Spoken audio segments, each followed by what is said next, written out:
Friends, residents of this beautiful, peaceful hill station of the great Himalayas, the pious Himalayas, seekers of peace and harmony. We have assembled here this afternoon to understand and discuss what is Vipassana and how it is useful in our day-to-day life.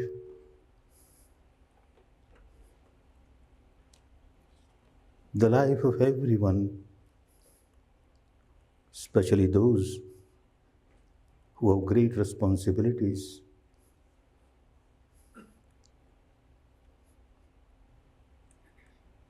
Those who have the responsibility of administration in the government, those who have responsibility of running big business and industries, professors, doctors, engineers. Not only that, the poorest of the poor.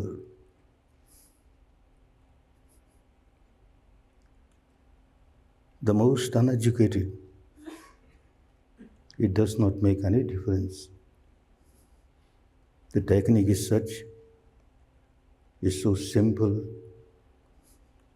People of all walks of life have tried it and found it equally helpful.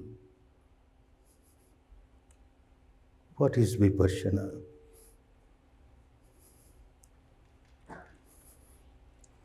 Vipassana is a way of life, healthy, wholesome, peaceful, harmonious way of life, an art of living, how to live peacefully and harmoniously within, and how to generate nothing but peace and harmony for the atmosphere around us, so that others can also live in peace and harmony.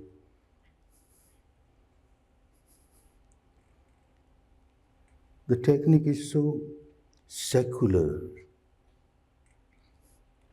non-sectarian, and therefore it can be practiced by anyone, and it is being practiced by people of different communities, of different backgrounds. It makes no difference.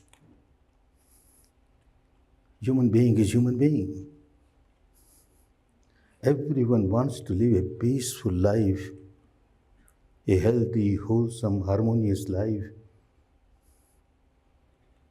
But how to live? We listen sermons of saintly people, that one must live a moral life. One should never perform any action, vocal or physical,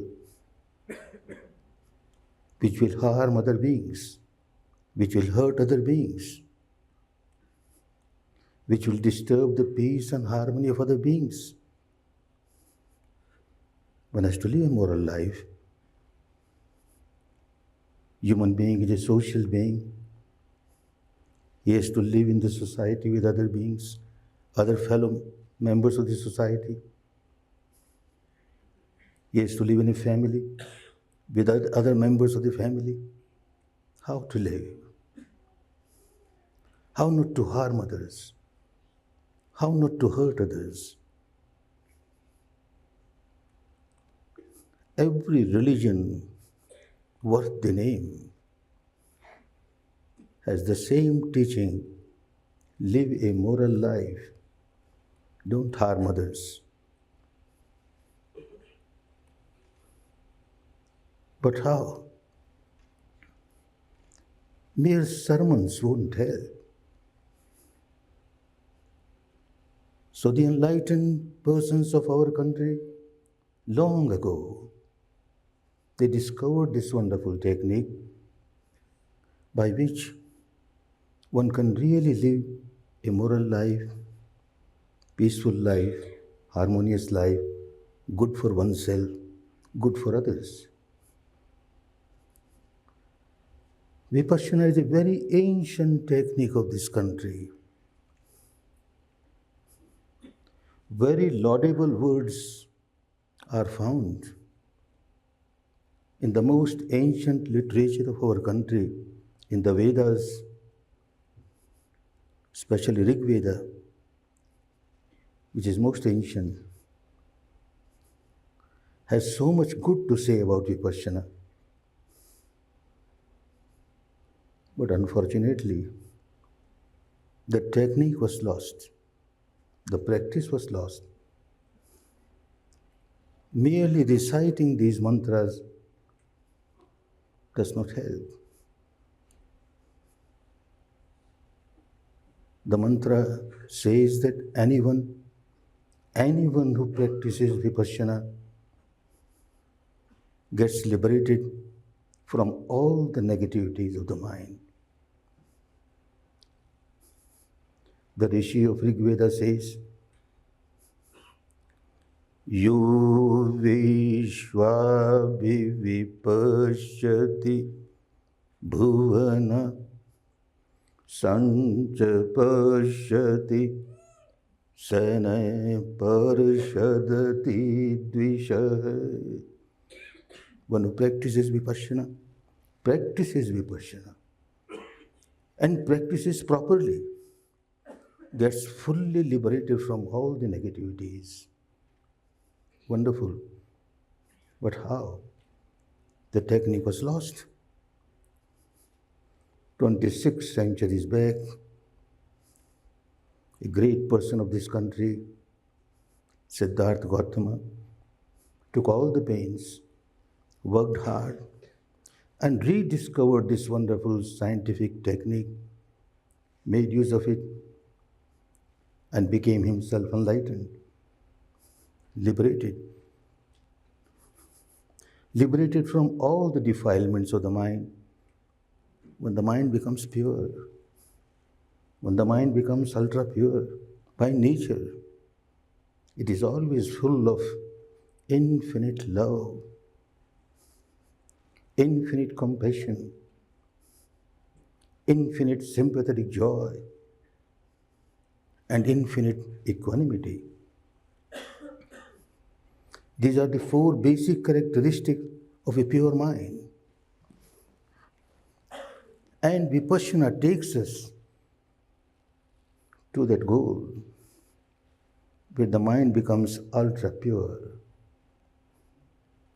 Such a person, it is but impossible for such a person to perform any vocal action or physical action which will harm others. Mind is always full of love, compassion, goodwill. How can such a person harm others?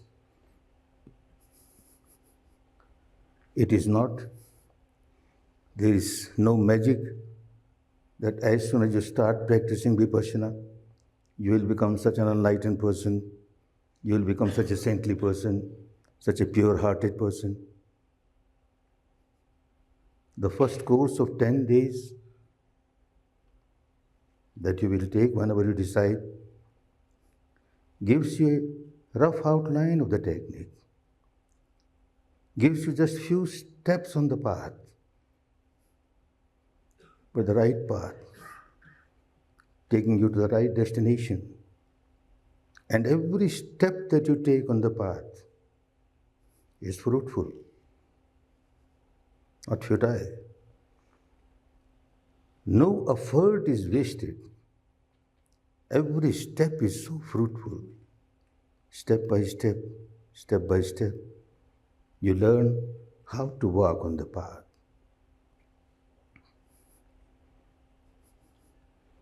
What is the technique? And how it will help you in your day-to-day life? The technique is to purify the mind. purify the mind, not just at the surface level of the mind, not merely the so-called conscious mind, not merely the intellect, but purify at the deepest level of the mind, the root level, which is a storehouse of all the impurities that we've accumulated from past. That is a volcano which keeps on erupting time and again and keeps on generating negativities which overpower us. And once one is overpowered by a negativity, one does not know what he's doing, what he's speaking. Keeps on harming oneself, keeps on harming others. How to purify the root level of the mind, the so-called unconscious mind, which is not unconscious. But this is what is said now. The deepest level of the mind, the root level of the mind. By listening to such spiritual talks, by reading scriptures, words of very saintly people from any community, from any religion, certainly gives us peace. We feel very good for some time because it has started purifying the mind at the surface level. But deep inside, the behavior pattern remains the same.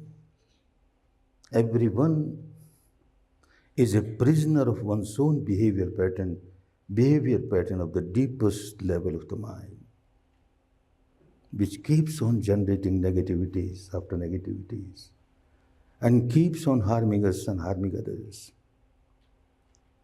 How to reach that part of the mind? This is what Vipassana does.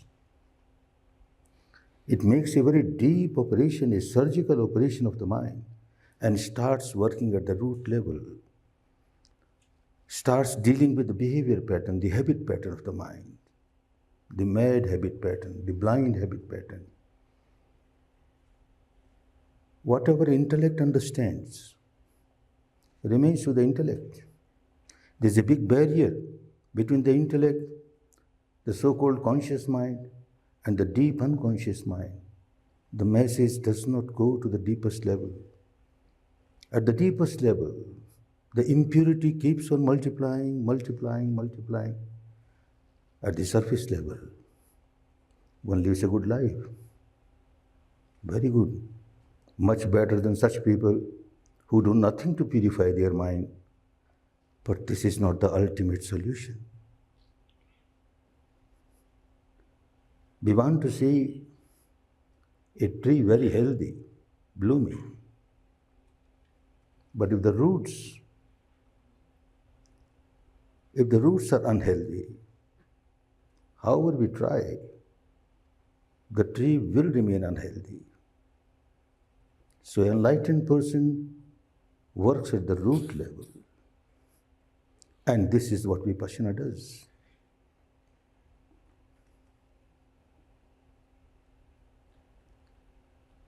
One should abstain from all unwholesome actions, should abstain from killing, should abstain from stealing, should abstain from sexual misconduct, should abstain from speaking lies, harsh words which hurt others, which harm others. These are the 4 basic requirements to live a moral life. And for that, one has to abstain from taking any intoxicant. Once you are influenced by this intoxicant, in spite of the fact that you don't want to do anything that will harm others, yet because you are a slave and you do which you don't want to do. So abstain from intoxicants. At the apparent level, it looks that all religious masters, the saints, gave this sermon of morality in every tradition. And at the apparent level, it looks that if we perform such unwholesome, immoral actions, it will disturb the society. To maintain the peace and harmony of the society, to maintain the peace and harmony of the family, one should abstain from all these impurities. But when you start practicing Vipassana, it will become very clear, and very soon it will become clear that when you are living a moral life, you are not performing any action, any unwholesome action which harms others.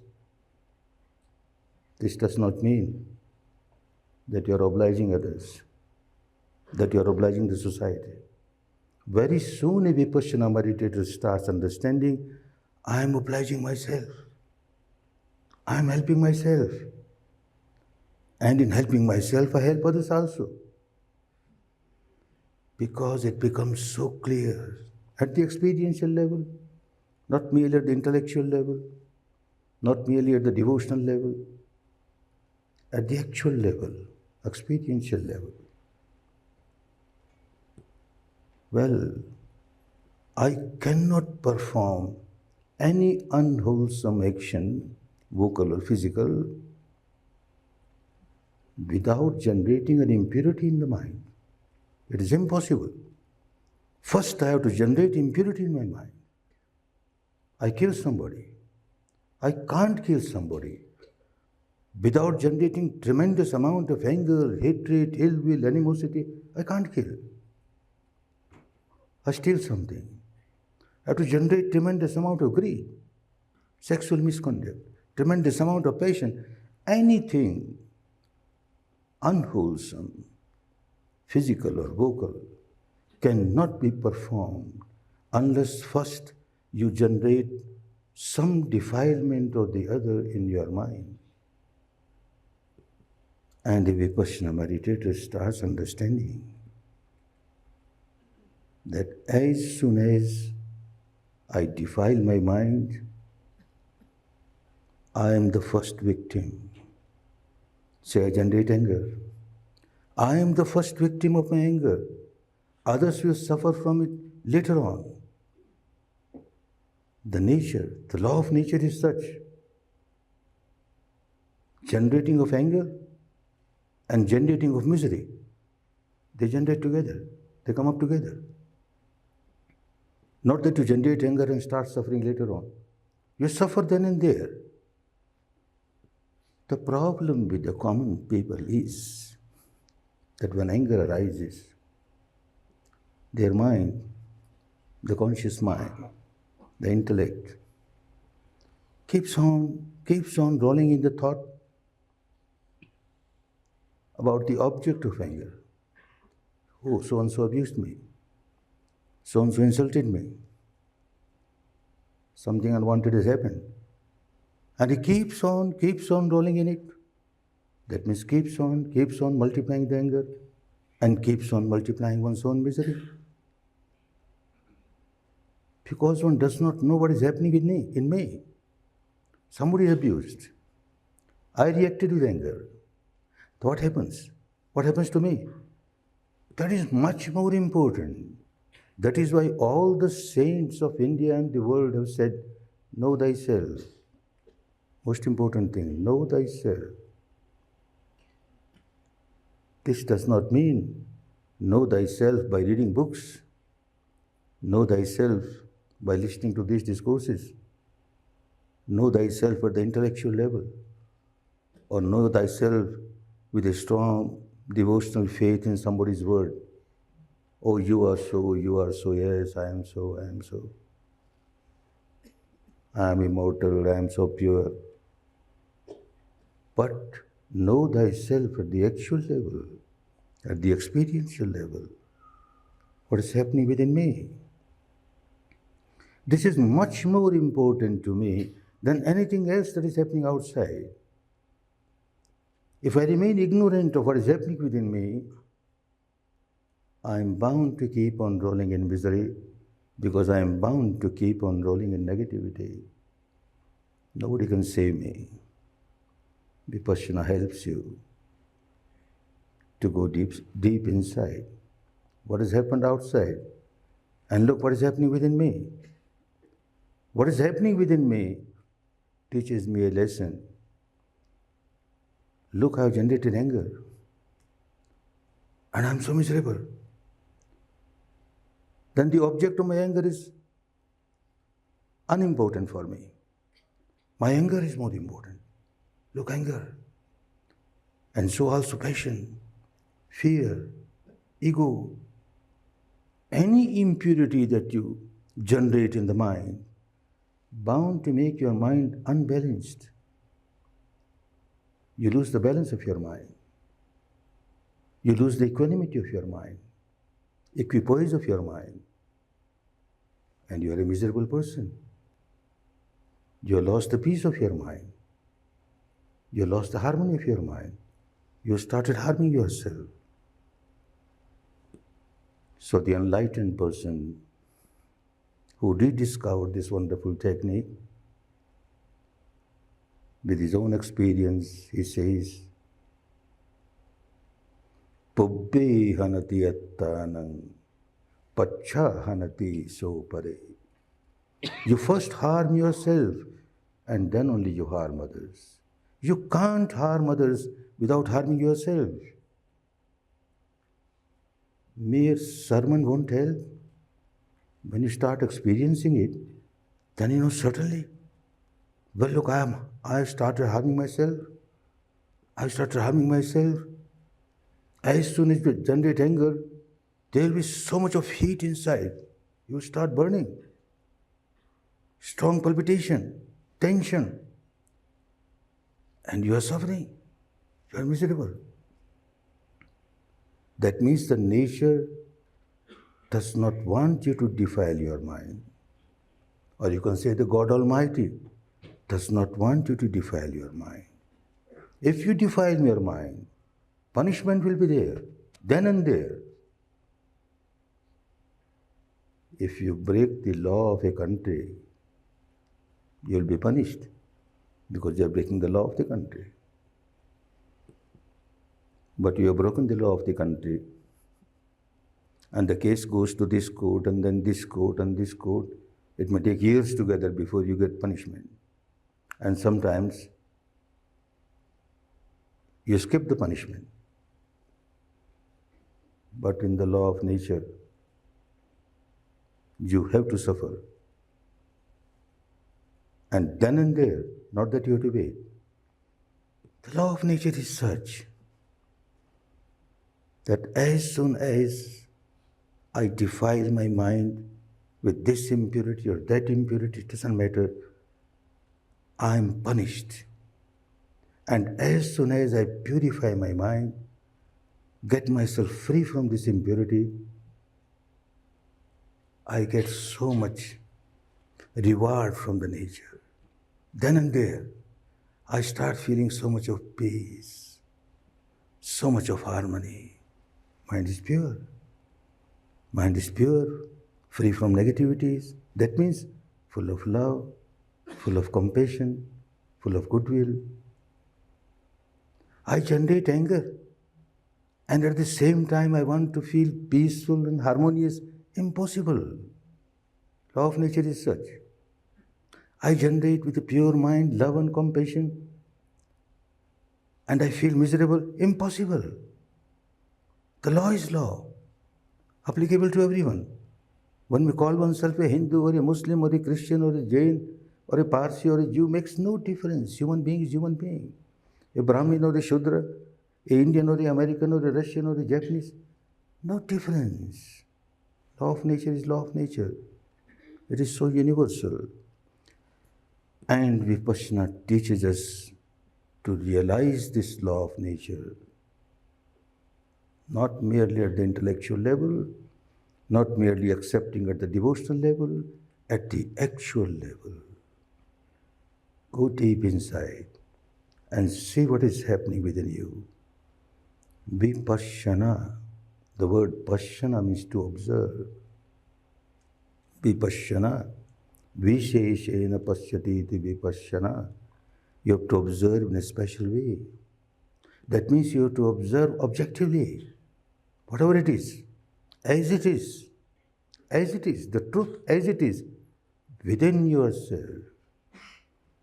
You have to explore the truth within yourself at the experiential level. Then the result will start coming. A child, knowing nothing about the law of the nature, ignorantly puts his hand on the burning charcoal. It burns. He takes back the hand. Oh, it burns. Child, yet can't bear that burning. Takes back the hand. Again, after some time, out of ignorance, again puts his hand on the burning charcoal. Again takes back the hand. Once, twice, 5 times, 10 times, and realizes, oh, this is burning charcoal. I should not touch it. I must keep myself away. In the same way, if you become a good Vipassana meditator, every time you generate any impurity in the mind, you will find, oh, I have started suffering. I generate anger. Look, I have started burning. You will make that mistake once, twice, 10 times, 100 times. But if you keep on observing, every time it happens, you are observing and understanding, oh, look, I am harming myself. Look, I am harming myself. Look, I am suffering because of this. You are bound to change your habit pattern. The habit pattern which forces you to generate impurities. You are a slave of your own habit pattern so ignorantly, without knowing what I am doing. For this, to learn this technique, one has to spare 10 days of the life. In ancient days, the course of Vipassana was given for 7 weeks. It's a very delicate job to explore the entire field of mind, to explore the entire field of body and their interaction, how the mind influences the body, how the body influences the mind, how an impurity arises and what effect it has on the body, and how this effect on the body makes us generate more impurity, and like this, it keeps on multiplying, and one gets overpowered by it. If you are at that depth where it originates, you realize, oh, suffering. Out of the old habit, you will multiply for a few minutes. Again you realize, oh, look, I am harming myself. Out of madness, again you multiply. Old habit, it takes time. But you keep on correcting yourself, you start coming out of your misery. You start coming out of your defilements. And responsible people, every human being is responsible, living in the society, living in the family, dealing with people. But those who are responsible for the administration of the country, responsible for executing their duty in business and industry, responsible in teaching people, professors, teachers, all responsible people. When the mind gets defiled, it gets very confused. Something unwanted has happened in the life. undesirable thing has happened. And immediately you get irritated.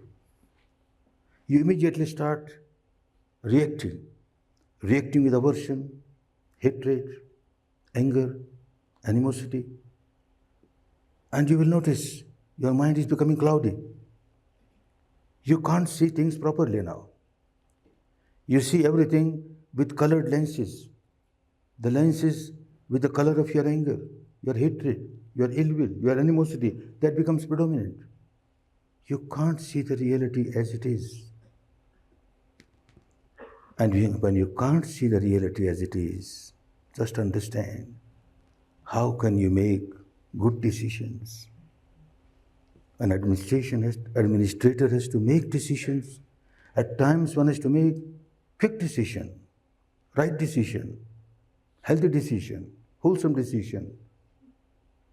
How can you make that if your mind remains confused? If your mind remains agitated? This technique helps people to calm down the mind, make it tranquil, transparent, up to the depth, what is happening in the mind. At the bottom of the mind also, it is calm, serene, tranquil, or no impurity. Then your mind is perfectly balanced. In this situation, whatever problem arises, and problems do arise in the life, whatever problem arises, you can go so quickly to the depth of the problem. You can go so quickly to the depth of the solution.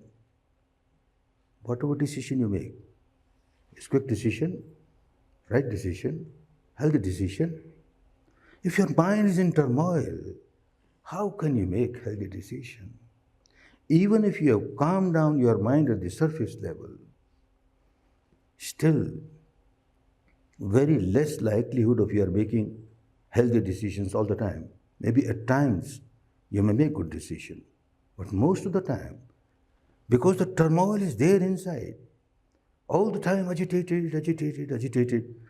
From the surface you suppress this agitation. On the surface you find there is no agitation, but deep inside you are boiling in anger, boiling in hatred, boiling in aversion, passion, fear, ego. All those impurities are there, and they keep on multiplying inside.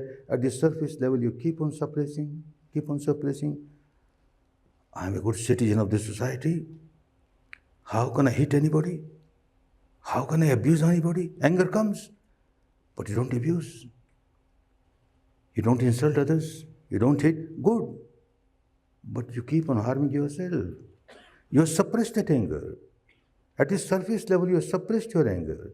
But deep inside, it keeps on boiling. And you are an agitated person. You are a miserable person. You have not enjoyed the real peace, real harmony.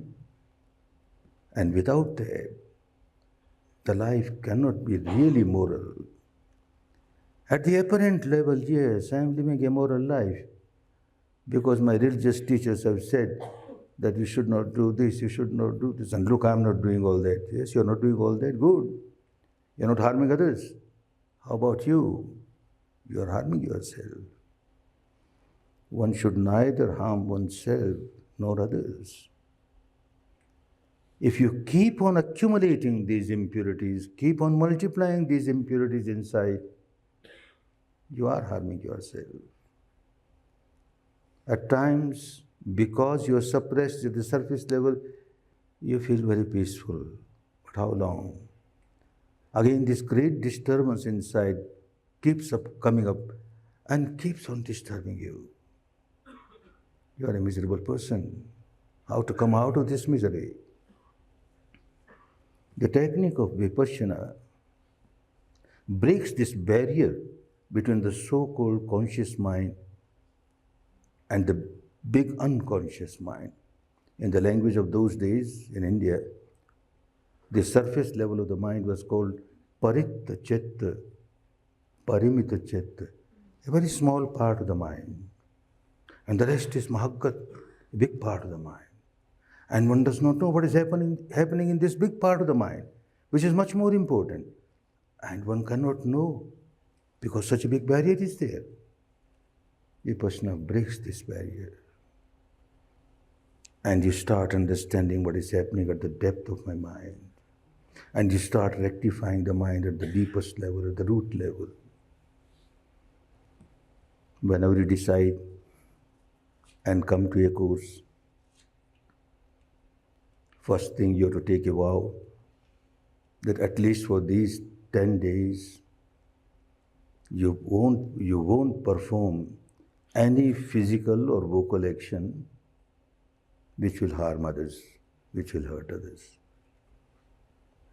Easy to observe because the whole atmosphere is atmosphere of meditation. There is no opportunity for you to disturb others physically, and vocally it becomes impossible because for 9 days you have to keep complete silence. Vocally you won't harm anybody, physically you won't harm anybody. And then atmosphere plus the work. You are engaged in this work of Vipassana from morning 4:30 till night 9:30. Where is time for you to harm others? So whatever it is, due to circumstances, due to you are being busy in this technique, you abstain from these impure actions. Why? Because you come to a Vipassana course to purify your mind, and for that you have to make a deep operation of your mind. You can't go to the deeper level of the mind if your mind remains so very much agitated. And whenever you perform any unwholesome action, your mind is bound to become agitated. Then you keep on working only at the surface level of your mind. So keep yourself away from all these unwholesome actions for 10 days, which is not very difficult for the student. Then the work starts. The first important work is that you have to calm down your mind, concentrate on some object which is pertaining to yourself, no imagination. The entire path is path of dealing with the reality pertaining to oneself.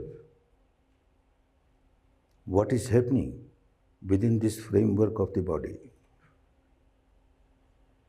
You sit down quietly, no physical action now. You are sitting comfortably in any posture that suits you.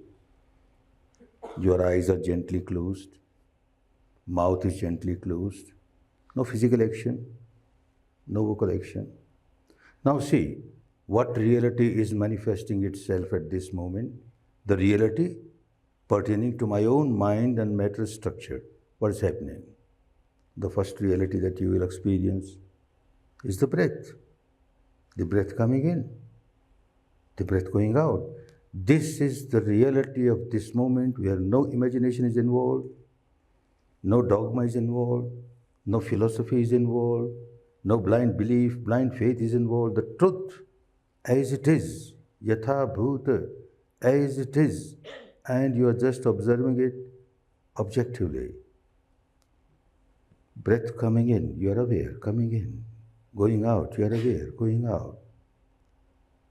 Don't disturb the natural flow of the breath. Let the nature play its own role. At times the breath may be deep, you are aware, it is deep. At times it will be shallow, you are aware, it is shallow.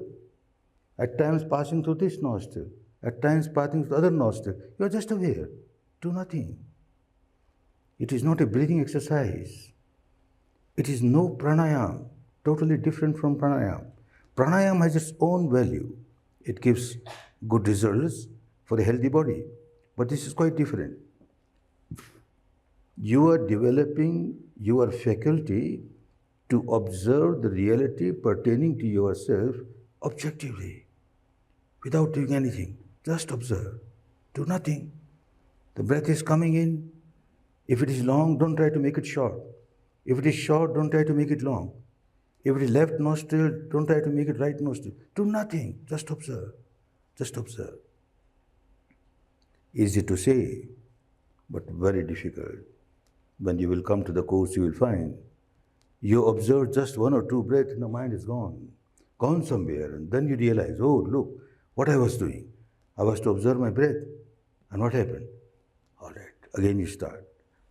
Again, after one or two breaths, the mind wanders away and you become very irritated. Now you are angry. You are angry on your own self. You are angry your own mind. What sort of mind I am carrying? This is so simple. I have to observe on the breath. And yet, this mad mind, it can't even observe the breath. Then the guide will say, no anger. Anger is anger.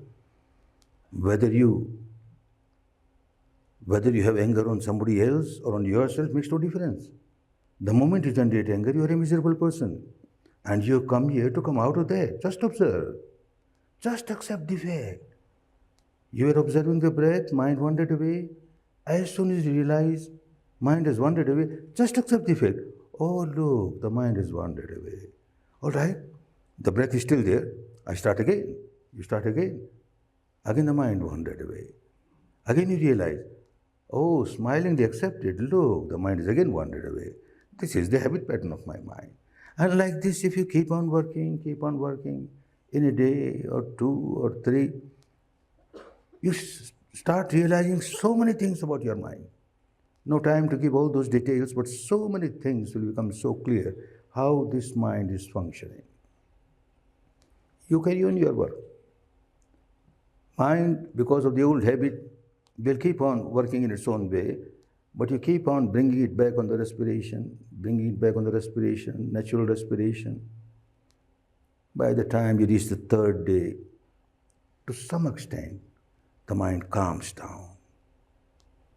Calms down with the awareness of reality. If the mind calms down with an imagination, with an imaginary belief or dogma or philosophy or faith, that's a different thing. It gives its own benefit, but you can't make the operation of your mind. You can't go deeper. That is why you have to work with the truth. Truth, every step with the truth.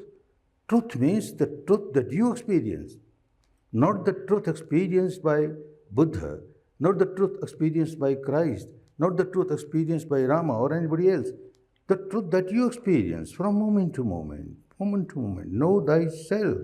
I have to know myself. And I have to experience what is happening within me. If you are with the truth, no verbalization, no visualization, no imagination,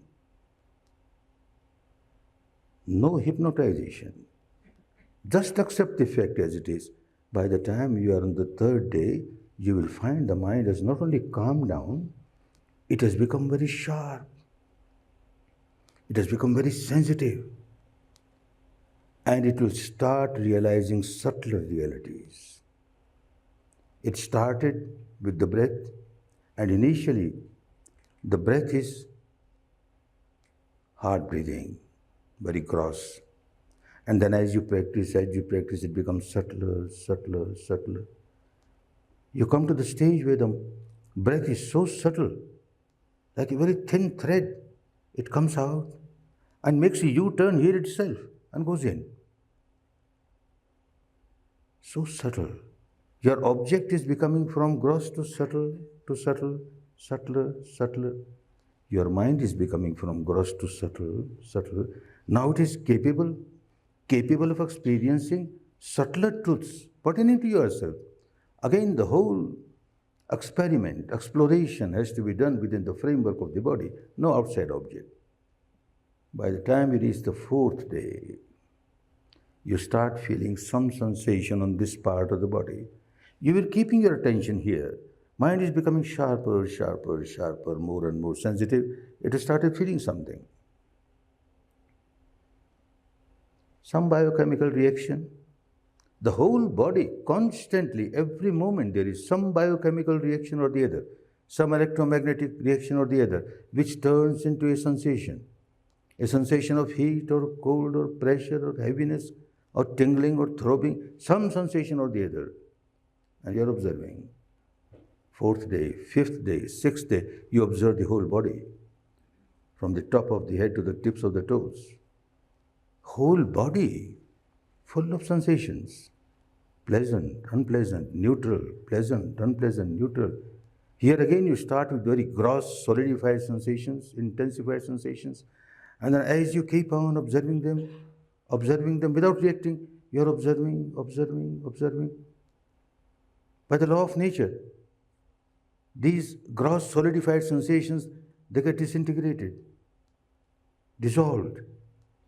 And the stage comes when the whole body is nothing but mass of subatomic particles, no solidity, vibrations, vibrations, vibration. Entire body is nothing but vibration. The entire mental structure is nothing but vibration, vibration. Anything that comes in the mind, also vibration, vibration. It takes time. Maybe some students reach that stage within 10 days. Some reach in 2 courses or 3 courses. Entire body is just vibration, vibration, vibration. Then you start realizing much deeper things. What is happening at my ear level, eye level, nose level, tongue level, body level, and the mind level. These are the 6 doors by which I am in contact with the world outside.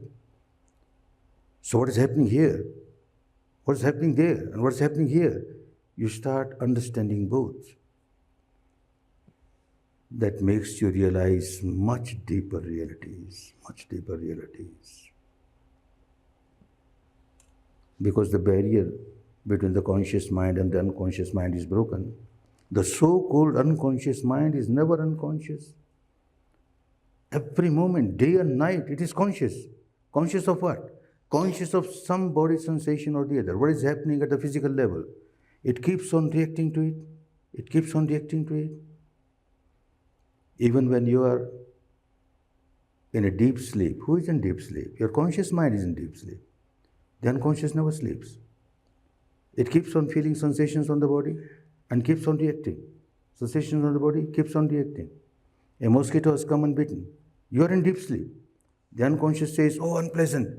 Drives to the mosquito, kills the mosquito. Still there is unpleasant sensation. Keeps on scratching. Whole night, how many times mosquito bit you? Morning, somebody questions you, how many times mosquito? You don't know. Because the barrier between the conscious and the unconscious. Not only during night, whole day, same thing is happening. Like I am sitting now, talking. If I am not a Vipassana meditator, what happens? My conscious mind is working, my intellect is working. Oh, I am giving a talk to these people. They are intelligent people. Are they understanding? Are they appreciating my talk? What is the expression on their face? Are they getting bored? Have they started looking at their watches? I better stop it now, or I can prolong a little. All that my intellect is working. I do not know what is happening within the body. And if one is not a Vipassana meditator, talking, talking, talking, a pressure gets built by sitting in one position. There's a pressure here. The unconscious says, look, there's a pressure here. I don't like it. And you make a little bit of this. Then you make a little bit of this. Buddha said, you see somebody for about half an hour. How many times this person does like this, like this, like this? Why? This person doesn't know why I'm doing all this. The unconscious mind is reacting certain unpleasant experience and reacting to it. I don't like it. I don't like it. And because there is such a big barrier, the conscious does not know what is happening. Now that barrier is broken. Now you know everything. The conscious becomes super conscious. And the time comes, it becomes cosmic conscious. You start feeling the sensations of others.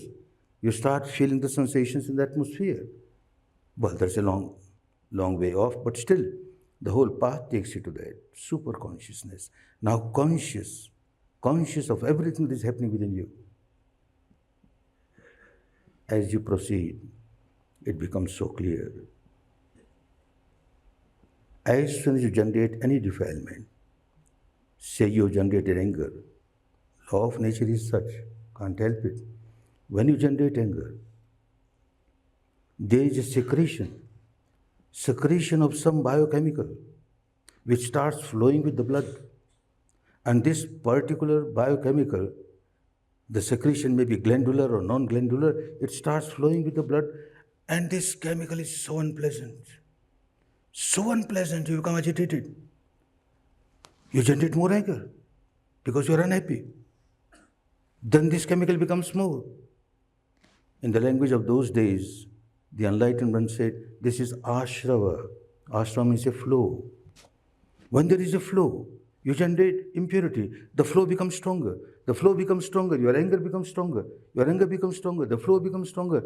For hours together, you keep on rolling in anger. Same thing with passion. Same thing with fear. Particular biochemical starts flowing in related to the particular impurity that you develop in your mind, that you generate in your mind. And then the word ashrava has another meaning. You get intoxicated. An angry person gets intoxicated with anger. Small little thing you will generate anger. A man full of passion gets intoxicated with passion. All these impurities, one becomes so mad with them, cannot come out of it. Vipassana helps one to come out of it. This vicious circle of the ashrava and the impurity, can be broken, and the only way to break is when this ashrava flows, a sensation arises, and you are aware of the sensation, and you keep your mind equanimous. You don't react. It flows, you don't react. It flows, the flow becomes weaker, stops. Previously, if you used to boil in anger for say 8 hours, now with the practice of Vipassana, soon you will find that your boiling in the anger stops. Maybe at 6 hours, 4 hours, 2 hours, 1 hour, half an hour, 10 minutes, 5 minutes. This period of your anger, that means period of your misery, is becoming less. So scientific, no blind faith, no blind belief. Don't accept just because Buddha said so, your teacher says so, or your tradition says so. You practice and realize the truth and come out of your misery, out of ignorance. One keeps on harming oneself. And when you harm yourself, you harm others also. When I generate anger, I become miserable. I never keep this misery limited to myself. I keep on throwing this misery on others. The entire atmosphere around me becomes so miserable, so tense. Anyone who comes in contact with me at that time, bound to become miserable.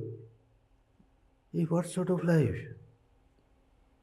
This is not the proper way of life. Vipassana teaches us how to live a proper way of life, a healthy life, a harmonious life. That is why it is called an art of living. How to live peacefully and harmoniously within, and how to generate nothing but peace and harmony for others.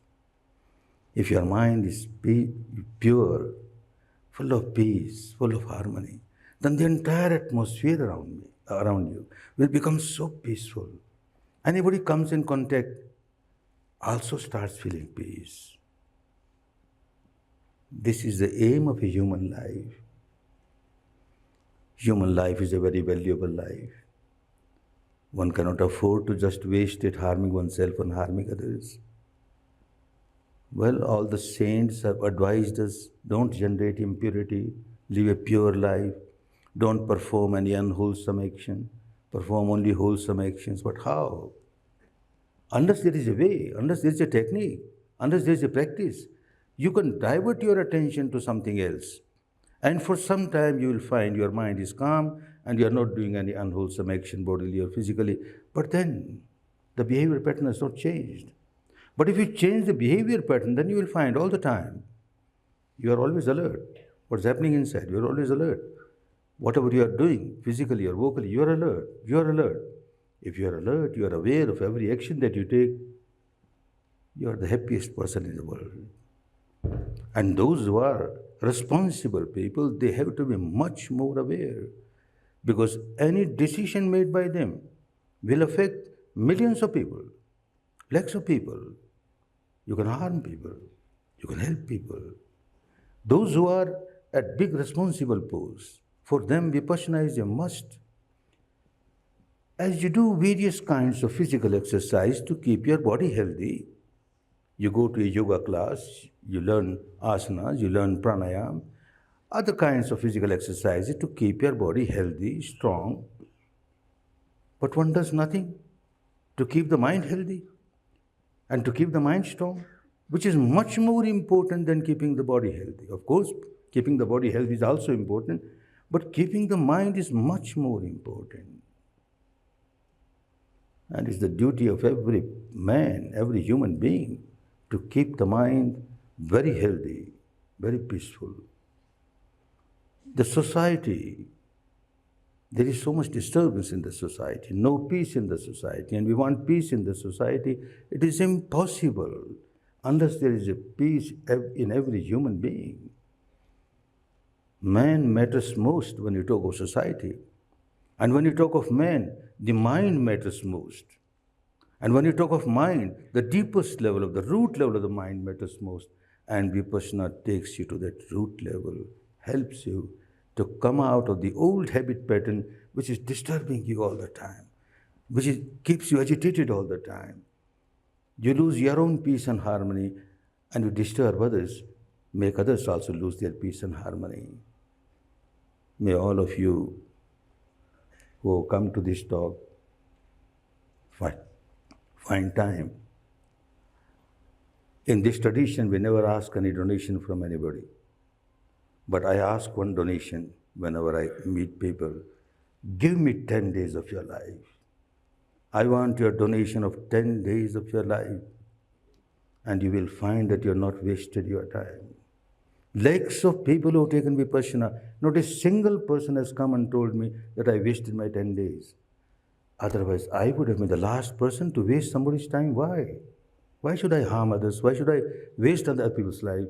Everybody gets benefit. Large number of IAS officers, IPS officers, judicial members, judges, they've taken courses and they find it so good. Take out 10 days of your life for your own good, for your own benefit, and for the good and benefit of so many. May all of you get the best fruits of Vipassana. May all of you be peaceful, be happy, be harmonious, be harmonious.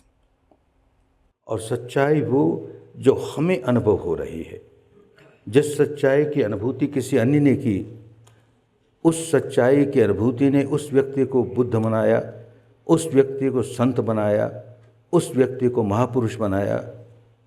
हमें कैसे बनाएगी? हम भी उसी प्रकार उस सच्चाई की अनुभूति में लगें तो हम भी उसी प्रकार अपने चित्त को निर्मल करके संत बन सकते हैं, अच्छा जीवन जी सकते हैं। पर काम करना होता है, अपने भीतर की सच्चाई स्वयं इसका दर्शन करना होता है। इस विद्या में जब भी कभी आओगे 10 दिन के लिए तो देखोगे कि हर कदम सच्चाई के साथ कहीं कोई कल्पना नज़दीक ना आने पाए, कितनी सही क्यों ना हो।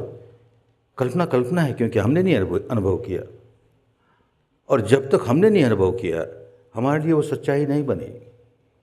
तो हमारी अनुभूति में क्या उतरता है, तो कोई इस पर किसी तरह का लेप नहीं लगना चाहिए, कोई सच्चाई प्रकट करने के लिए प्रयत्न नहीं होना चाहिए। effortless ऑब्जर्वेशन, अपने आप जो हो रहा है, चॉइसलेस ऑब्जर्वेशन। चुनाव नहीं कर सकते कि अब हम ये सच्चाई देखनी है कि वो सच्चाई देखनी है। लिंडन ने, हमारे यहाँ के किसी संत ने कहा कि था पिया न जाई ओ कीता न होई, आपो आप निरंजन सोई। आपो आप, अपने आप जो होता है वो निरंजन है, वो ईश्वर है, सत्य ही ईश्वर है। अंजन माहि निरंजन देखो, ये जो अंजन काया दिख रही है इसके भीतर उस निरंजन को देखो, सच्चाई को देखो। उस सच्चाई को तब देख पाओगे जब उस पर कोई लेप नहीं लगने दोगे, कुछ करोगे नहीं, था प्या न जाए कीता न होई, कोई एफर्ट नहीं, अपने आप जो हो रहा उसे जान रहे हैं, उसे जान रहे हैं, उसे जान रहे हैं। हमारी ये मान्यता है, हमारी ये मान्यता है, हमारी दार्शनिक मान्यता ये कहती है, हमारी परंपरा, अरे बाबा कहती होगी, उसको एक और रखो। ये तो प्योर साइंस है, माइंड और मैटर के इंटरेक्शन का साइंस है। कैसे मन और शरीर एक दूसरे से प्रभावित होते हैं, एक दूसरे को प्रभावित करते हैं, और हमारी अज्ञान अवस्था में, अबोध अवस्था में हम विकार पर विकार जगाए जाते हैं। भीतर कुछ ऐसी अनुभूति हुई जो हमें अप्रिय लगी, हमने द्वेष जगाना शुरू कर दिया। ऐसी अनुभूति हुई जो प्रिय लगी, हमने राग जगाना शुरू कर दिया। और प्रति क्षण इस 3.5 हाथ की काया में कहीं प्रिय, कहीं अप्रिय, कहीं प्रिय, कहीं अप्रिय, सुखद दुखद अनुभूतियाँ होती रहती हैं। और हमारा अंतर्मानस प्रति क्षण या तो राग जगाता है या द्वेष जगाता है, राग जगाता है, द्वेष जगाता है। वो इस स्वभाव शिकंजे में गिरफ्त हो गया। कैसे निकले इसके बाहर? ऊपर ऊपर से हम हजार अपने आप को सुधारें, मानस के उस हिस्से को नहीं सुधारा जहाँ की ये स्वभाव बनता है और बन करके उसका संवर्धन होता है। उसे जब तक नहीं सुधारा तो सुधार नहीं होगा। तो हमारे देश के महापुरुषों ने उस अवस्था पर जाना सिखाया जहाँ पर इस स्वभाव शिकंजे में हम गिरफ्त हुए जा रहे हैं, हम अपनी हानि किए जा रहे हैं, अनजाने में, होश ही नहीं है, हम जानते ही नहीं। इसको अविद्या कहा। अब उसके शब्द बदल गए। अविद्या का मतलब जिसने कोई शास्त्र पढ़े रही उसके पास विद्या नहीं, अरे बाबा नहीं, उससे लेन देन नहीं। अविद्या कहते थे कि अपने भीतर की सच्चाई को अनुभूतियों से नहीं जाने। अपने भीतर की सच्चाइयों को अनुभूतियों से जानने का नाम उन दिनों की पुरानी भाषा में वेदन हुआ करता था। तो वो ज्ञान जो अपने वेदन से जागे वो वेद कहलाता था। माने सही ज्ञान है, तुमने अपनी अनुभूति से जाना है, अनुभूति से जाने नहीं। वो प्रज्ञा जिसका अनुभूति हमें हो तो प्रज्ञा है, प्रत्यक्ष ज्ञान है तो प्रज्ञा है, नहीं तो परोक्ष ज्ञान है। तो प्रत्यक्ष ज्ञान जानने के लिए हमको अंदर डुबकी लगानी पड़ती है, अपने बारे में सच्चाई जाननी होती है, जीवन बदलने लगता है। 10 दिन में कोई संत बन जाए, 10 दिन में कोई अरहंत बन जाए, कोई बुद्ध बन जाए, कोई स्थित प्रज्ञ बन जाए, कोई अनासक्त बन जाए, ये दावा नहीं, काम शुरू हो जाता है। एक एक्सरसाइज हमने सीखी है, अब रोज़ सुबह शाम इसका अभ्यास करेंगे, करते करते देखेंगे परिवर्तन आ रहा है, जीवन में परिवर्तन आ रहा है। स्वयं को ही मालूम होगा और हमारे साथियों को ही मालूम होगा, अरे इसके जीवन में देखो परिवर्तन आ रहा है, कितना अच्छा परिवर्तन आ रहा है। तो एक्शन ओरिएंटेड है और रिजल्ट ओरिएंटेड है। केवल उपदेश हमारे बुद्धि को प्रांजल करने के लिए नहीं, ये तो ऐसे उपदेश कि जिनको क्रियान्वित करके हम अपने मानस के समग्र मानस को हम बदल सकें, परिवर्तित कर सकें। 10 दिन निकालने होते हैं, विद्या सीखनी होती है। जैसे शरीर की कसरत करने के लिए किसी योगाश्रम में जाकर के योगा सीखते हो, आसन सीखते हो, प्राणायाम सीखते हो, शरीर को स्वस्थ रखने के लिए, ऐसे मन को स्वस्थ रखने के लिए विद्या सीखनी होती है। और फिर सुबह शाम इस विद्या का थोड़ा सा अभ्यास किया और दिन भर बड़े स्वस्थ रहे। जहाँ जरा सी भी गलती हुई तुरंत होश आया, गलती सुधार ली, जरा सी गलती हुई होश आया, गलतियाँ होनी बंद हो जाएंगी। समय लगता है पर कहीं शुरुआत तो होनी चाहिए। वो शुरुआत करने के लिए हमने आपके जीवन के 10 दिन मांगे हैं। जीवन के 10 दिन दें और देखें, बहुत बड़ा कल्याण होगा, अपना भी कल्याण होगा, औरों का भी कल्याण होगा। सारी विद्या आत्महित के लिए और परहित के लिए, आत्महित के लिए और जनहित के लिए, अपना भी मंगल हो, सबका मंगल हो। मनुष्य का जीवन की सार्थकता इसी बात में है कि हम भी सुख शांति का जीवन जिए, औरों को भी सुख शांति का जीवन जीने में सहायक बन जाए। जो आज की इस धर्म सभा में आए हैं वो अपने जीवन के 10 दिन दे करके आजमा के देखें, कुछ नहीं खोओगे। 10 दिनों तक आजमा के देखें कैसी विद्या है। भारत की इतनी पुरातन विद्या लुप्त हो गई, भारत से पिछले 2000 वर्षों से लुप्त हो गई। किसी देश ने इसे संभाल के रखा। सौभाग्य से उस देश में मैं जन्मा, पला, उसके संपर्क में आ गया। अरे कितना बड़ा कल्याण हुआ। तो जी चाहता है ऐसा कल्याण सबका हो, ऐसा कल्याण सबका हो। और अब तो भारत के जो इंटेलेक्चुअल्स है उन्होंने स्वीकार कर लिया इसे। महाराष्ट्र सरकार ने अपने जो IAS ऑफिसर्स हैं, डिप्टी सेक्रेटरी लेवल के या उससे ऊपर के, उन सबको कहा विपश्यना में जाओ, 14 दिन की छुट्टी देते हैं विद पे। क्यों देते हैं? उन्होंने देख लिया कि लाभ होता है इससे। उनकी कार्य क्षमता बढ़ती है, उनके भीतर तनाव वो निकलता है। ऊपर ऊपर का तनाव निकलना आसान है, भीतर का तनाव नहीं निकलता। विपश्यना से भीतर का तनाव निकलता है। तो ये बात उनके समझ में आ गई। जो कैदी हैं, कोई अपराध किया है, जेल में गए हैं, जेल में जा कर के जेल से जब छूटते हैं तो बड़े अपराधी होकर छूटते हैं, वहाँ से और अपराध की कला सीखते हैं तो बड़े क्रिमिनल्स हो गए। लेकिन ये विद्या उनमें जाने लगी। कितना बड़ा परिवर्तन आया। भारत की जेलों में परिवर्तन आया। इसे सुन करके ताइवान के जेल वालों ने कहा हमारे यहाँ भी लगाओ, अमेरिका के जेल वालों ने कहा हमारे यहाँ भी लगाओ, और अब इजराइल की मांग आ रही है कि वो कहते हैं हमारे यहाँ भी लगाओ। परिणाम आते हैं ना, रिजल्ट ओरिएंटेड है, परिणाम आते हैं। काम अब करो, फल मिलेगा मरने के बाद। अरे बाबा, कौन देखने गया मरने के बाद क्या होता, अच्छा ही होगा। ये लोग तो सुधरे, परलोक अपने आप सुधर जाएगा। लोग सुधरे नहीं और परलोक की चिंता करते फिरें, क्या बात बनी। विपश्यना हमको अभी इसी जीवन में परिणाम देती है, शुभ परिणाम देती है। अपने जीवन के 10 दिन तो निकालने होते हैं इस विद्या को सीखने के लिए। 10 दिन निकालिए, खूब मंगल होगा, खूब कल्याण होगा। सबका मंगल हो, सबका कल्याण हो, सबकी स्वस्थ मुक्ति हो, स्वस्थ मुक्ति हो।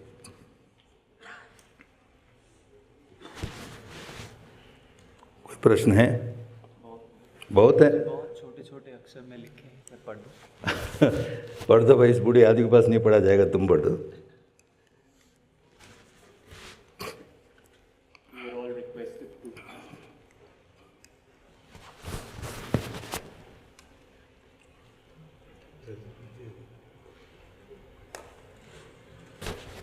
इसे ले लो। You are all requested to please write down your questions in brief, legibly, and give it to the volunteers around. Questions could be in English or in Hindi. I'll read out the questions which have already come and Goenkaji will be answering them. क्या विपश्यना रोगों में भी ठीक कर सकती है व्यक्ति को? शरीर के रोग के लिए कोई व्यक्ति विपश्यना में न आए तो अच्छा। यह मन के रोग दूर करने की विद्या है, लेकिन अनेक रोग ऐसे हैं कि जिनका आधार मन है, साइकोसोमेटिक रोग हैं। जो साइकोसोमेटिक रोग हैं वो अपने आप दूर हो जाएंगे। मन स्वस्थ हो गया तो शरीर अपने आप स्वस्थ हो गया। लेकिन जो प्योरली फिजिकल हैं उनमें इतना लाभ जरूर होगा कि पहले उस फिजिकल रोग की वजह से बड़ा व्याकुल रहता था आदमी, अब उस फिजिकल रोग को देख करके शांत रहेगा। अच्छा है भाई, इलाज हो रहा है, देखते हैं क्या परिणाम आता है। तो उस माने में प्योरली फिजिकल शारीरिक रोग है, उस पर भी इसका लाभ होता ही है।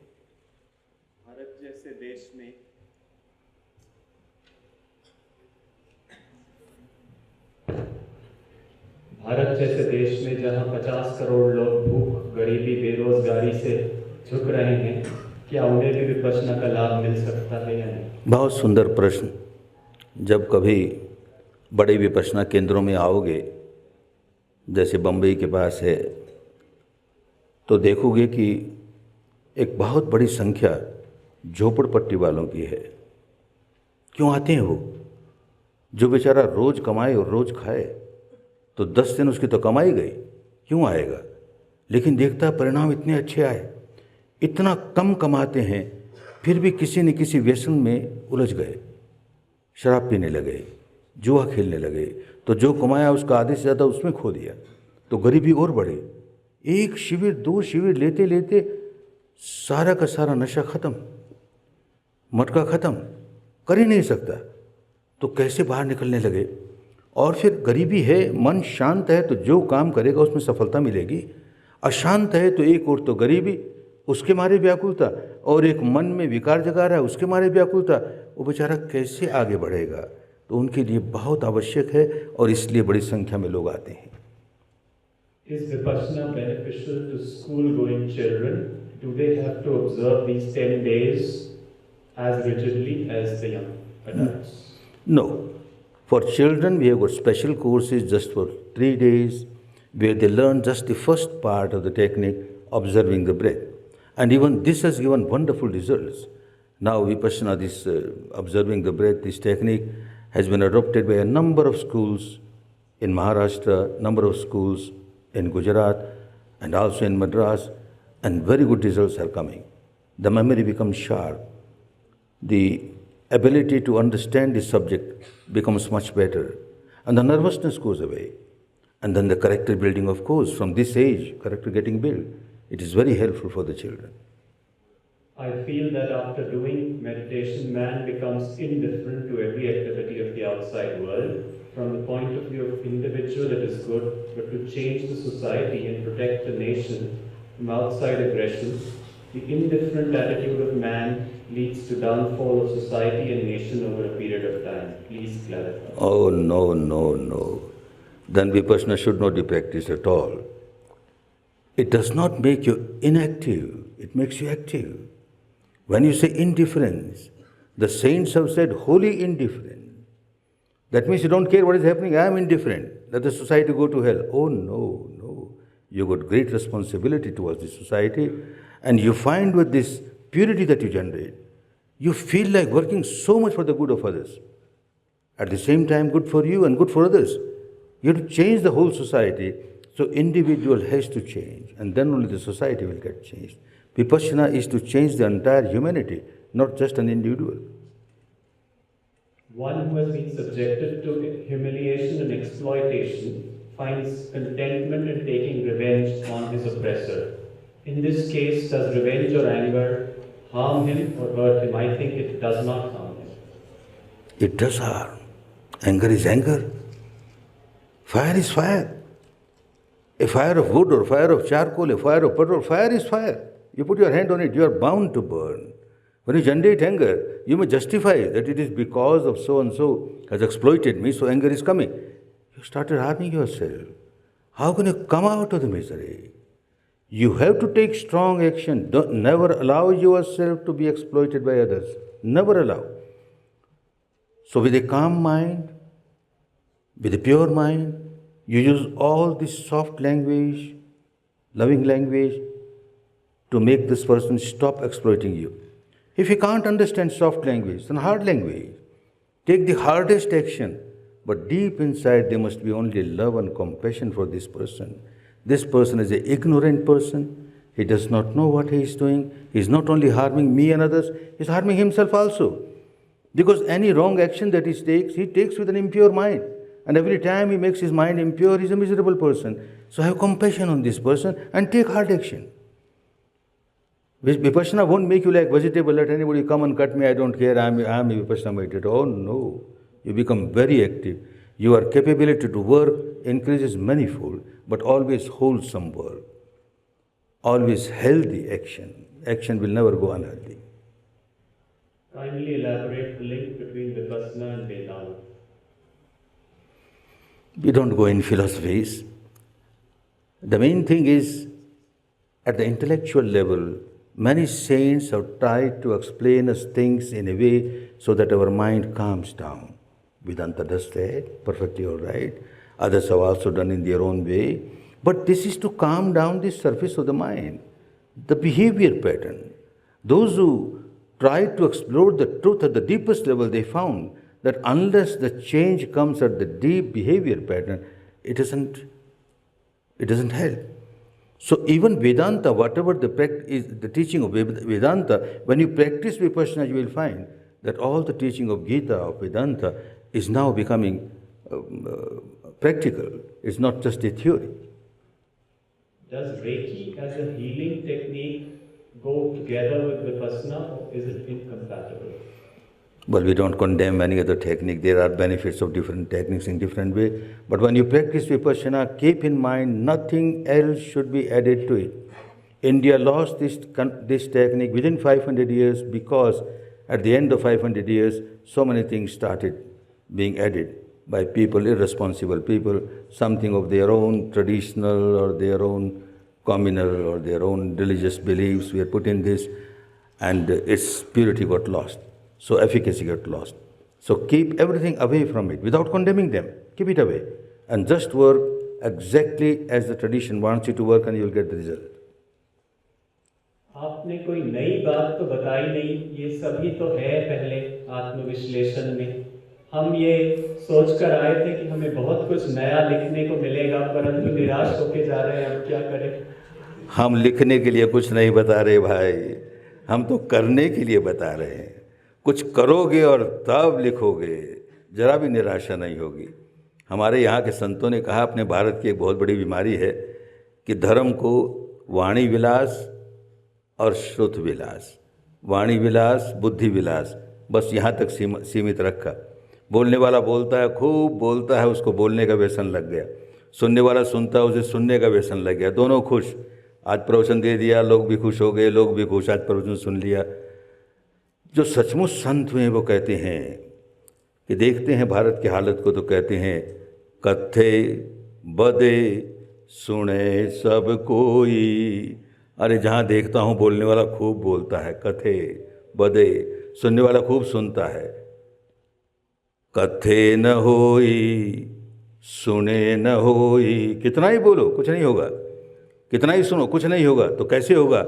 तो संत कहता है किए होई, किए होई।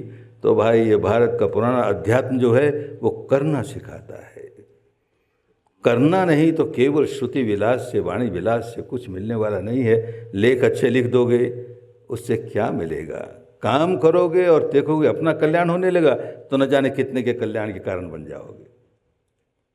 If everyone, especially politicians, practice this meditation, will it not be possible to transform the world into an ideal world, utopia? The gates of Vipassana are open for everybody. Let anybody come. We have no restriction. People are coming from different walks of life and a change is coming in them. And I am happy to see that those who come to the courses and practice regularly, a change is bound to come and it is coming. How far has this meditation been successful in transforming, reforming hardcore criminals? Please elaborate. Well, this is what is happening in the prisons. When I came from Burma, I think after 2 or 3 years, I gave a course at Mahatma Gandhi's center, Shivagram, and some of his comrades, elderly people, they participated and they were so very much pleased with this. They took me to Vinoba Bhave, Acharya Vinoba Bhave, living in Pavanar. When we were discussing, he said, I can't accept the efficacy of your Vipassana, although so high words are said in Veda about it, and he gave me this Richa of Veda. But I can't accept that the same thing you are teaching and all impurity will go away.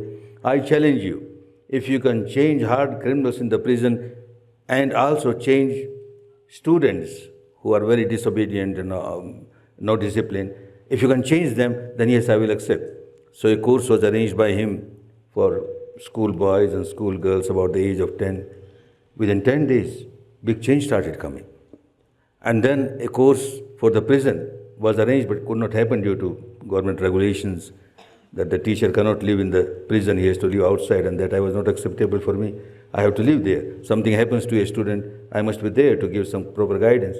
After a few years, a secretary of the Rajasthan government, Home Secretary, he participated. He found it so secular, so good that anybody can practice, especially in our country, where the government is, according to our constitution, a secular government. They can't adopt any religious technique. This is secular technique. So he made an arrangement in a jail, and that was the first course, and a big change started coming. And since then now, the change is very apparent. जीवन का मूल तत्व और जीवन का लक्ष्य क्या है? जब जीना ही है, जीवन का मतलब जीना है, तो कैसे जिए, यही लक्ष्य है। हमें जीना ही नहीं आया और सारा जीवन बिता दिया, तो जीना हमारा निरर्थक गया। ऐसा जीवन जिए जो अपने लिए भी बड़ी सुख शांति से भरा हो और औरों के लिए भी सुख शांति का निर्माण करता हो, तो आदर्श जीवन हो गया। तो कभी भी हम किसी अन्य व्यक्ति की हानि नहीं करेंगे, अपना भी भला करेंगे, औरों का भी भला करेंगे, जीवन सार्थक हो गया। Can Vipassana help in the accessibility of truth within? This is what Vipassana does. Every step that you take is observation of the truth within. But it starts with the very gross realities and takes you to subtler, subtler, subtler. It takes you to the subtlest reality pertaining to the matter, your corporeal body. Subtlest reality, up to the subatomic particle, how it's working. It takes you to the subtlest reality of the mind, the subtlest reality of the mental contents, and then it transcends beyond mind and matter and makes you experience the ultimate truth, which is eternal. In this area, in this field of mind and matter, every moment something is arising, passing, anitya, bhangur, nashwar, impermanent.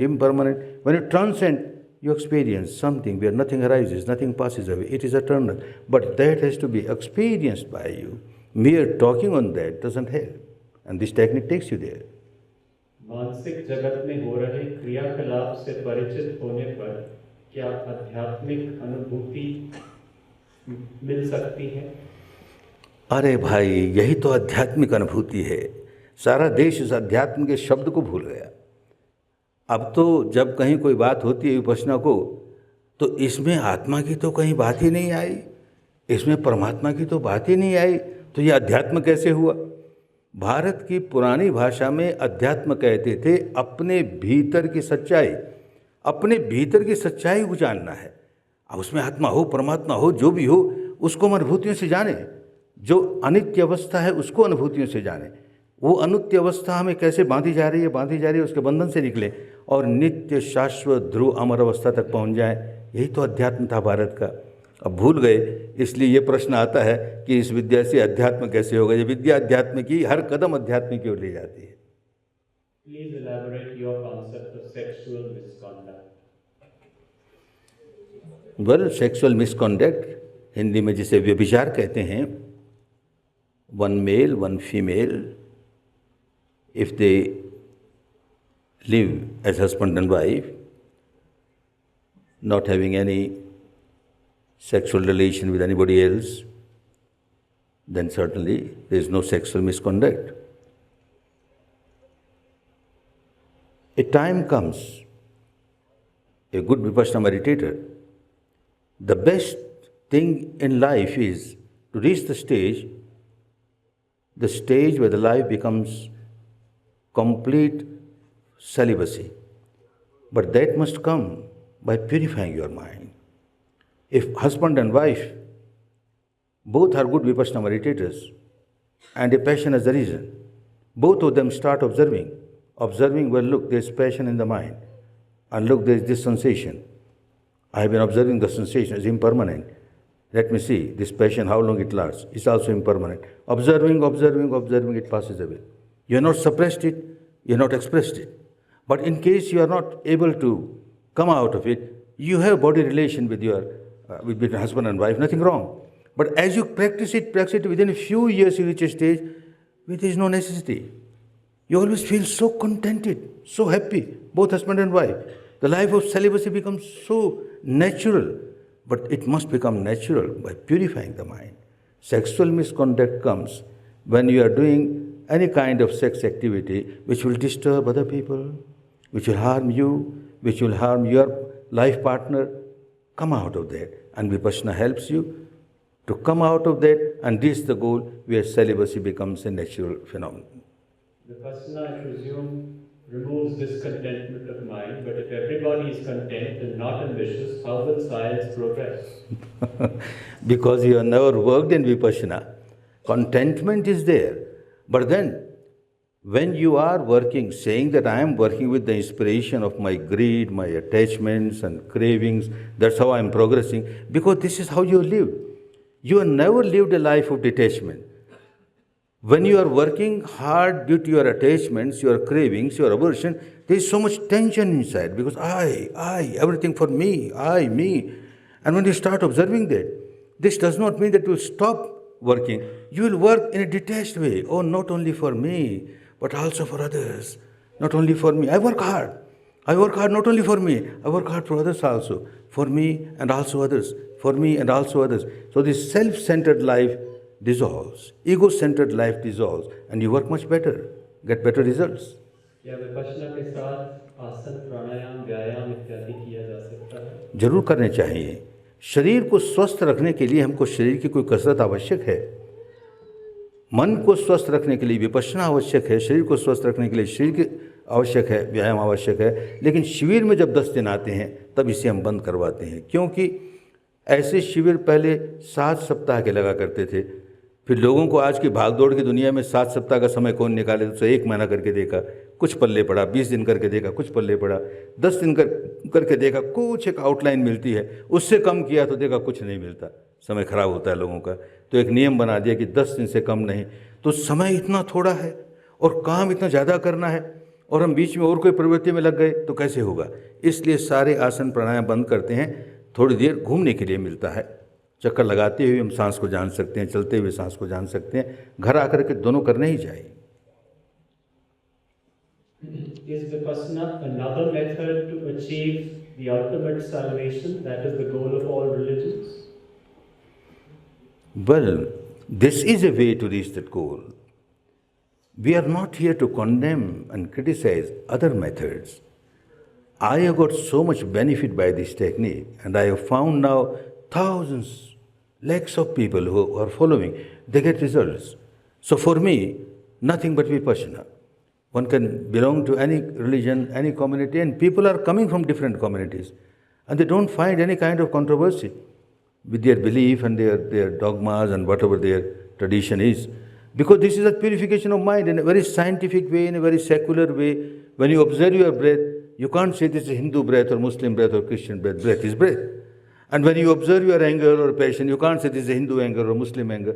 The misery that you experience is not Hindu or Muslim. It is universal. So our melody is universal. Remedy has to be universal. And here is a universal remedy which can be practiced by everyone with the same result. Paramatma kaun?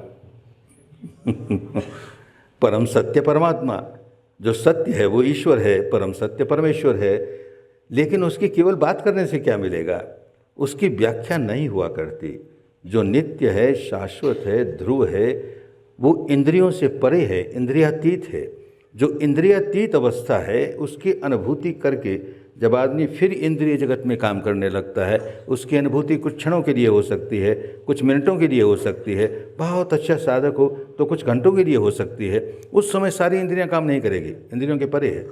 वापस इंद्रियों के क्षेत्र में आया तो कैसे समझाएगा, गूंगे का गुड़ है, क्या बोलेगा। अगर बोलता है तो इसको अनुभूति नहीं हुई है, अनुभूति होगी तो बोल नहीं पाएगा। अनिर्वचनीय है, शब्दों से परे है, अनुभूति करने योग्य है, अनुभूति करनी चाहिए। बिना अनुभूति के कुछ मिलता नहीं। In a Vipassana course, one can work seriously, but what about at home? Will the mind get more purified, or is it harmful meditating at home? No, nothing is harmful. Coming back home, you can't live the whole day and night like this as you are working in the Vipassana center. No. You just work 1 hour in the morning, 1 hour in the evening, good enough to keep you fit, to keep you healthy mentally. The whole day you work so much, your capacity to work increases. Previously, if you work for 8 hours, you feel so very much fatigued and so very much agitated. But when you take your 1 hour meditation in the morning, 1 hour in the evening, you feel so fresh. Even if you work for say 10 hours or 20 hours, you feel so fresh. The energy becomes so great. It doesn't harm in any way. How to observe the impurity of sleep when it arises during the practice of Vipassana? Well, when sleep comes, you have to fight it out. If you get sleep and you are not working, you wasted that time. So have slightly hard breathings or sprinkle some cold water on your eyes. If that doesn't work, walk a little. If that doesn't work, then sleep a little. Nothing wrong. Why are old students, old meditators asked to abstain from bodily decorations, amusements, or taking food after 12 noon on a Vipassana course? Well, old students have to work more seriously. So if they take meals in the evening, heavy meal, then they can't work. There is more drowsiness because of that. And one is working very seriously, does not need that much of food. The body metabolism becomes automatically less, and no, that much of input is not necessary. So naturally, the evening food is not necessary. But we can't impose that on a new student. And body decorations and sensual, that always keeps you extrovert, and here you are working introvert to see things inside. So all that is stopped for, especially those who come next time as a student who will work very seriously. चिंतन करना कहाँ तक सही है? अगर सारा जीवन केवल चिंतन में ही चला गया तो लाभ केवल उस हिस्से के मानस को मिलेगा। अगर सही चिंतन हुआ तो, अगर सही चिंतन हुआ तो मानस के उस हिस्से को मिलेगा जो ऊपर का छोटा सा हिस्सा है। हमारी बुद्धि प्रांजल हो जाएगी, अच्छी बात है, लाभ होगा उससे। लेकिन केवल चिंतन करके रह जाएंगे और गहराइयों तक सच्चाई को जानेंगे नहीं तो जो लाभ सारे मानस को मिलना चाहिए था उससे वंचित रह जाएंगे. At the level of cosmic consciousness, are we all really the same, and will we realize this through Vipassana? Realize. My speaking a word about it will not help you in any way. It might even confuse you. You may just start imagining it. No, experience yourself and then you will know what it is. Kindly differentiate between Vipassana and transcendental meditation, TM. Again, we are not here to condemn other techniques. I know the teacher of TM, Maharshi Mahesh Yogi, a very good friend of mine. He started his world tour from my house, so I know him very well. I know the technique very well. We are not here to condemn others. But with my experience, I have found that most of the techniques where verbalization is done, visualization is done, then it just works at the surface level, goes little deep. TM takes little deeper, but again misses the depth, the root level. So I find a big difference between the two, although I keep on appreciating the work done by TM. This is the last question. How to be happy all the time? Practice Vipassana. You'll be happy all the time. If you don't practice it, then you're miserable. How can you, on the one hand, you are miserable deep inside and you want to become happy, then that is the real happiness. To have real happiness, you have to work out. You have to work out your own salvation. Nobody else can do that for you. May all of you enjoy real happiness. May all of you enjoy real peace, real harmony, real happiness.